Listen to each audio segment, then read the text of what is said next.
Bueno, avanzando con el tema de estructura de datos, hemos visto vectores y ahora nos toca ver matrices.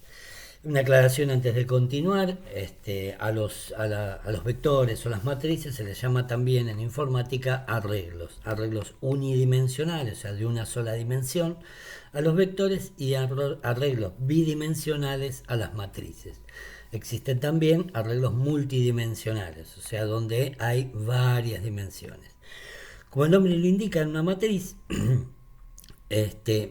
arreglo bidimensional, un espacio de almacenamiento de dos dimensiones, o sea, lo que tenemos que tener en claro, tanto con los vectores como con las matrices, que son elementos o estructuras de datos para almacenar un gran conjunto de información en memoria RAM, obviamente, este, agrupadas bajo un mismo nombre. ¿Sí? La variable nos permite almacenar un único dato, los vectores, ¿sí? Una cantidad de datos definido en tamaño y definido en tamaño y de un solo tipo, y las matrices van a ser exactamente lo mismo, pero es una estructura que permite almacenar datos de otra forma. En el caso de la matriz, ¿sí? Está dividida en filas y columnas, o sea, la estructura de datos está dividida en filas y columnas. Vamos a imaginar que la información se almacena en una especie de tabla, en una tabla en donde tengo una cantidad, ¿sí?, de filas determinadas, que las voy a definir cuando defina la matriz, y una cantidad de columnas determinadas. En este caso, esta matriz, ¿sí?, tiene una, dos, tres filas y una, dos, tres, cuatro columnas. Es una matriz, ¿sí?, de 3 por 4. Cuando se habla de matrices, la definición se da en fila-columna. O sea, primero nombro las filas y luego las columnas. En este caso, esta matriz es 3 por 4.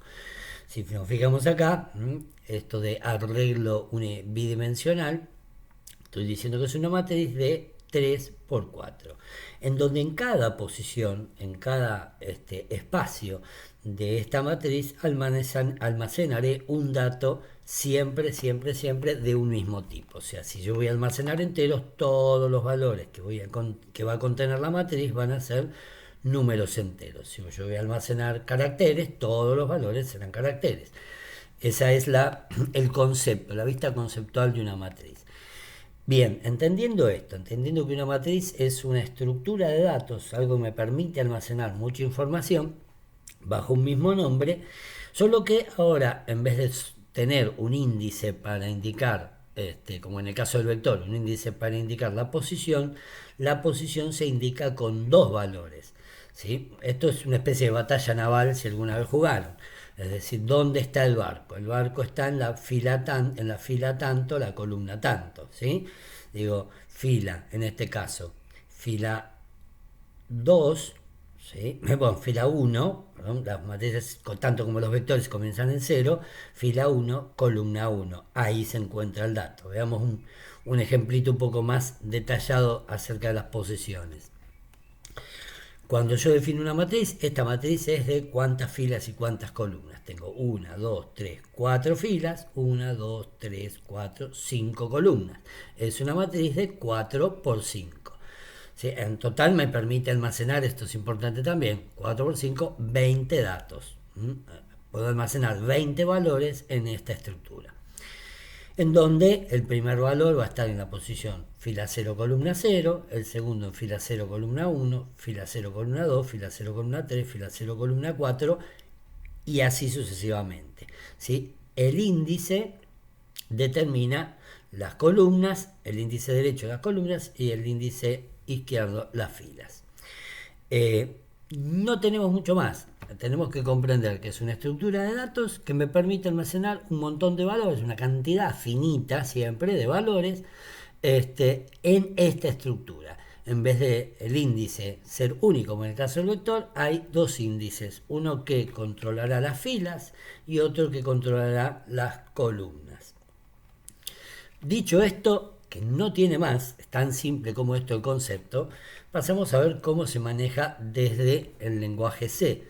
¿Sí? Entendemos que cualquier lenguaje de programación de los actuales puede manejar esta estructura de datos.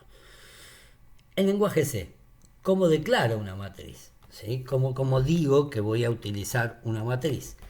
¿Sí? Con el tipo de dato que va a estar declarado, o sea, lo que voy a almacenar, el nombre de la matriz, cantidad de filas, cantidad de columnas.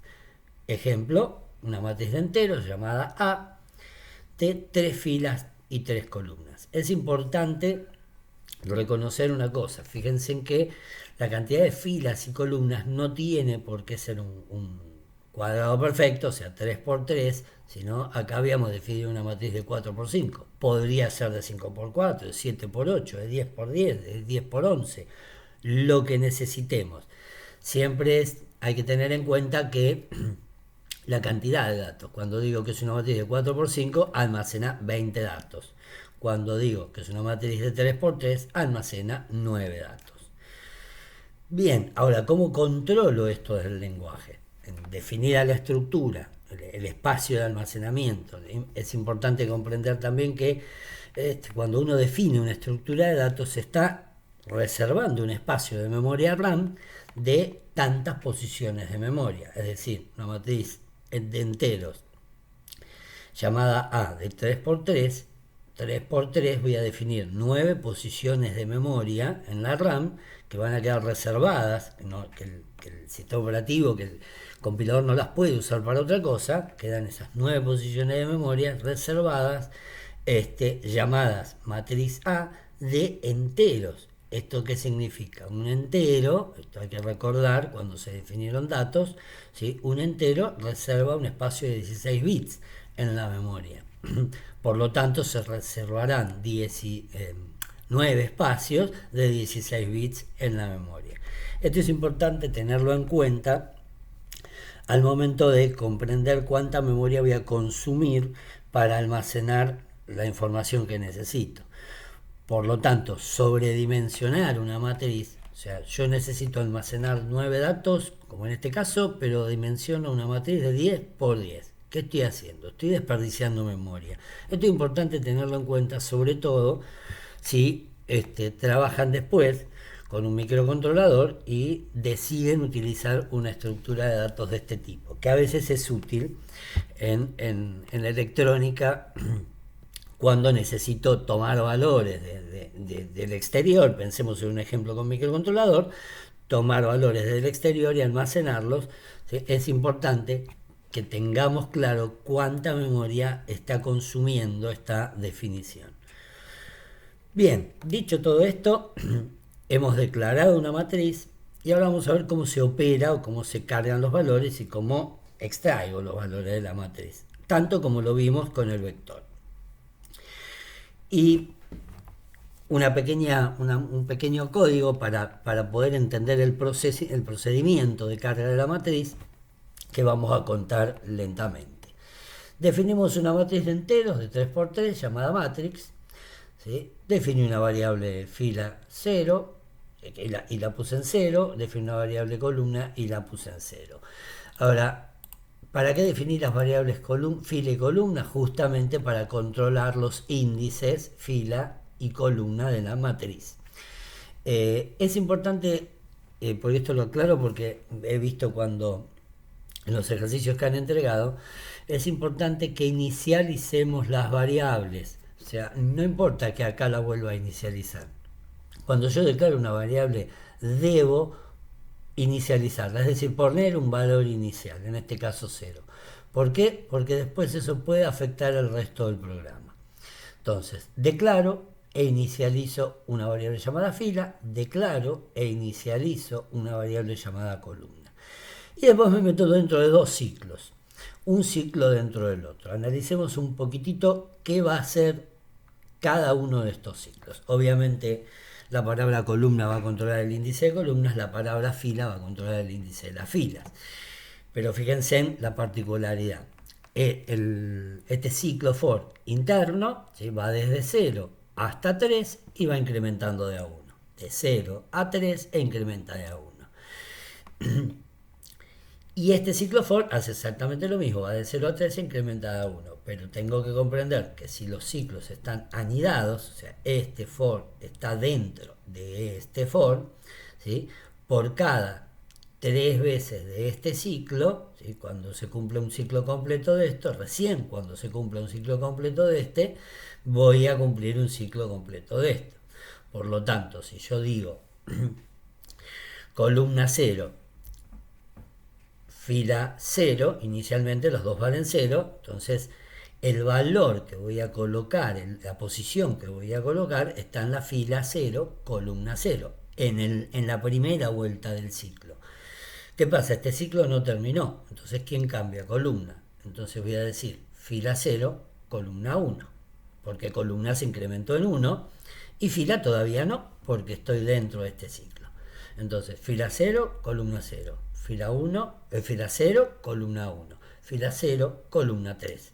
Esto sería la idea de recorrer esta matriz: 0, fila 0, columna 0, fila 0, columna 1, fila 0, columna 2, fila 0, columna 3, para el caso del ejemplo. O sea, estoy recorriendo la matriz de esta manera, voy a recorrer la matriz de esta manera. Una vez que termina este ciclo, llegó a columna 3, o sea, llega a fila 0, columna 3, termina este ciclo, pero como todavía estoy dentro del siguiente, ¿qué va a pasar? Fila incrementa en 1, así que ahora voy a tener fila 1 y vuelvo a entrar al ciclo interno. Entonces voy a tener ahora fila 1, columna 0, fila 1, columna 1, fila 1, columna 2, ¿sí? Fila 1, columna 3. Entonces recorrí la matriz. Fila 0, columna 0, fila 0, columna 1, fila 0, columna 2, fila 0, columna 3, fila 1, cambio el ciclo, ¿sí? Columna 0, columna 1, columna 2, columna 3. Esto va a continuar hasta que este ciclo no termine. ¿Qué va a cambiar? Fila que era 1 va a ser 2 y ahora va a ser fila 2, columna 0, fila 2, columna 1, fila 2, columna 3. Si termina este ciclo, vuelve a empezar, fila se hace 3 y volvemos a empezar. Fila 3, columna 0, fila 3, columna 1, fila 3, columna 2, fila 3, columna 3. Termina este ciclo, llegó a 3 la fila, termina el ciclo y lo que hice fue recorrer la matriz en este sentido. Cargué los datos de acá, después me vine acá, cargué acá, me vine acá, cargué acá, me vine acá, cargué acá. Si bien lo estoy mostrando en una matriz de 4×5, es para que se comprenda la forma del recorrido. ¿Se puede recorrer de otra forma la matriz? Por supuesto que sí, se puede recorrer. Tendría que pensar en el algoritmo para recorrerlas por columna, o sea, para que recorra fila 0, fila 0, columna 0, fila 1, columna 0, fila 2, columna 0, fila 3, columna 0, y el recorrido se haga de esta manera. Este algoritmo pretende recorrerlo por filas, aunque podría modificarlo y recorrerlo por columnas. Esto va a quedar para el ensayo que se les va a pedir después de esta clase. Entonces, ¿cómo se carga la matriz? Resumiendo, ¿qué es una matriz? Es una estructura de datos que permite almacenar información de un mismo tipo agrupada, ¿sí?, en una especie de tabla llamada matriz.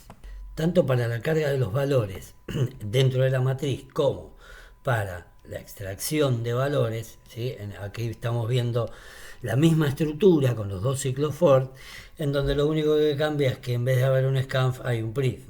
Estoy simplemente haciendo la misma estructura, pero mostrando por pantalla en este ejemplo en qué fila y en qué columna, y el valor y el contenido de cada uno de los valores de la matriz. La estructura de datos sigue siendo la misma y el formato de los ciclos for siguen siendo lo mismo. Nosotros acá utilizamos ciclos for, que es la forma convencional en la que se utiliza la carga de una matriz, pero esto se podría hacer con un ciclo while, con un do while. No hay o sea, no hay una restricción respecto de usar una estructura de control de interacción u otra. Así que en ese sentido, libertad para experimentar con cualquier estructura. Esta es la forma convencional.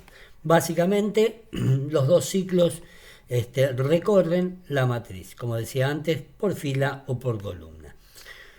Hasta aquí la clase de hoy, la clase de matrices. Recuerden que el miércoles nos encontramos para quitar dudas respecto de este tema y de los anteriores también. Nada más, esperando tengan buena semana y a completar el trabajo que viene a continuación respecto de matrices.